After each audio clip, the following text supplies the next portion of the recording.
હાલોલ તલાવડી ગામે મકાઈના પૂળાની આડમાં સંતાડેલો વિદેશી દારૂનો ₹2.52.86 લાખનો મુદ્દામાલ જથ્થો ઝડપાયો.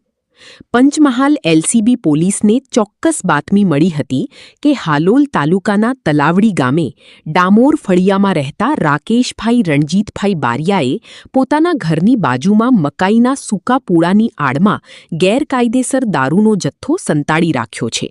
આ બાતમીના આધારે પોલીસે તલાવડી ગામે રેડ પાડતા પોલીસ પણ ચોંકી ઉઠી હતી.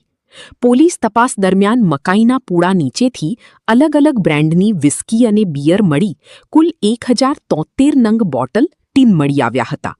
એલસીબી પંચમહાલ ગોધરાએ કુલ ₹2.52.86 લાખનો મુદ્દામાલ જપ્ત કરી મુખ્ય આરોપી રાકેશભાઈ રણજીતભાઈ બારિયા વિરુદ્ધ પ્રોહિબિશન એક્ટ મુજબ ગુનો નોંધી વધુ તપાસ હાથ ધરી છે.